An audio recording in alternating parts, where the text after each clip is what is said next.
In question 19, I want you to first of all notice that we've gone back to square root of 4 minus x squared, but this time instead of multiplying the entire function by 1.5 and 2 and 3 and 4 like we did before, we're multiplying those constants by x within the function. I've already changed my viewing window, so now it's just a matter of pressing graph, and what we want to think about is how does each graph change? How is it different from the first graph? So there's our initial curve. I changed the window so it looks different. There's y1 of 1.5x. There's y1 of 2x. There's y1 of 3x. And finally, y1 of 4x. Now, your graph may look like this. And the note there in the bottom of question 19 tells you this is just sort of calculator error. Those curves should come down all the way to the x-axis. So just imagine that they do. What I hope you'll notice is that even though we're multiplying x by numbers bigger than 1, our graph gets skinnier. Well, how much skinnier? And what I want to do to kind of help with that is I want to turn off some of these so we're not looking at so many things at once.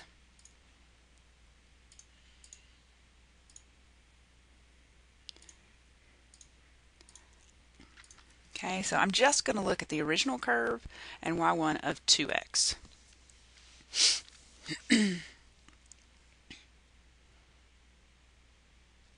Alright, it's pretty clear to me when I look at that curve is half as wide as the original curve.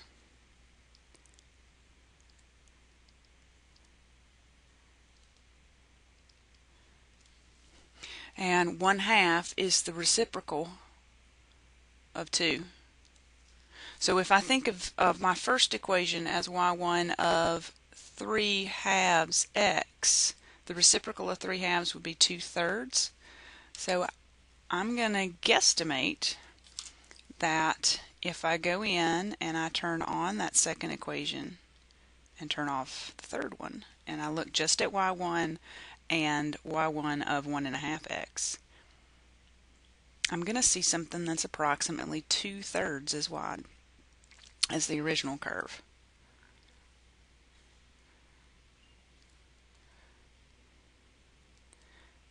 Then, thinking along the same lines, y1 of 3x ought to be 1/3 as wide as the original curve. And that seems reasonable if you imagine that curve coming all the way down.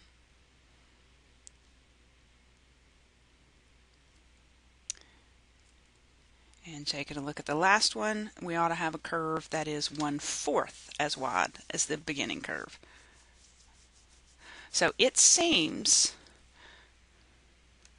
that multiplying the 1.5, the 2, the 3, and the 4 make the graph skinnier. So we have a horizontal shrink or compression by the reciprocal 1/1.5, 1/2, 1/3, and 1/4.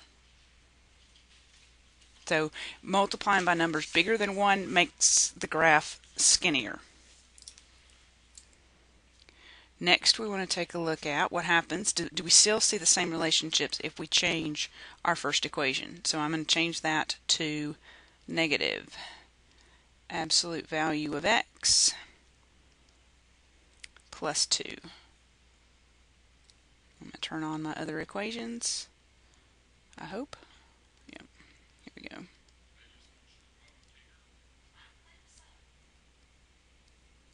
So again, look as y2, which is going to be negative absolute value of 1.5x plus 2, negative absolute value of 2x plus 2, negative absolute value of 3x plus 2, negative absolute value of 4x plus 2.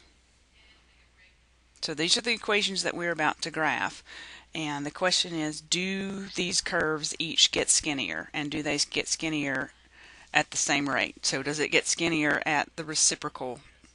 Is it 1 over 1.5 times as wide, and 1/2 times as wide, and 1/3 as wide, and 1/4 as wide?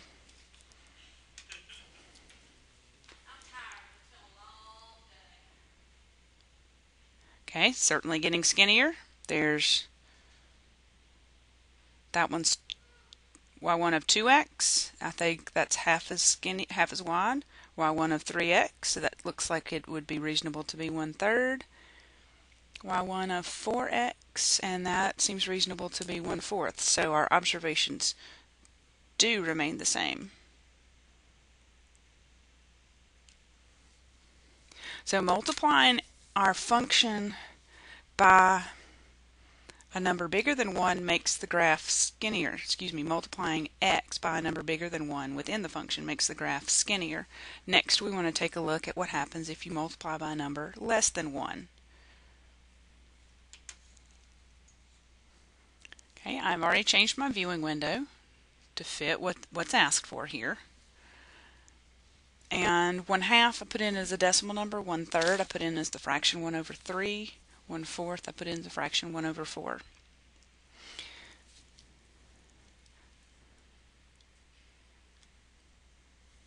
So taking a look now, what happens?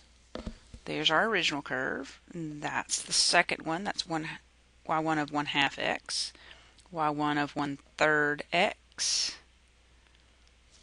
and y1 of 1/4 x. So these get wider, so a horizontal stretch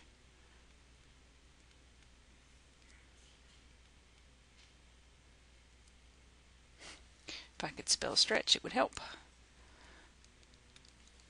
S-T-R-E-T-C-H by 2, 3, or 4.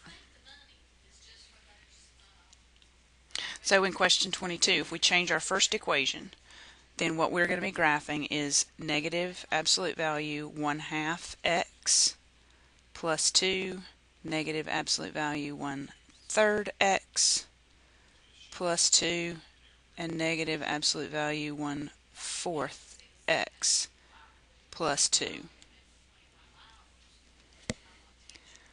So negative absolute value 0.5x close plus 2. And everything else stays the same. So there's the original function. That one is wider. Is it twice as wide? I think so. Is that one 3 times as wide? It's a little hard to tell, but I think that's reasonable. 4 times as wide seems reasonable. So we're ready to say, whoops, yes. So it appears that multiplying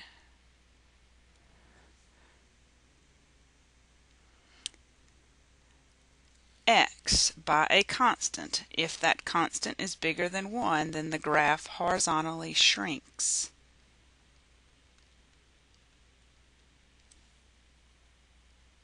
Or let's use the right tense there.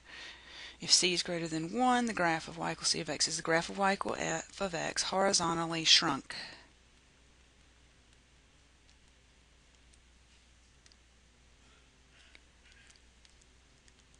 By multiplying each x coordinate by the reciprocal of c.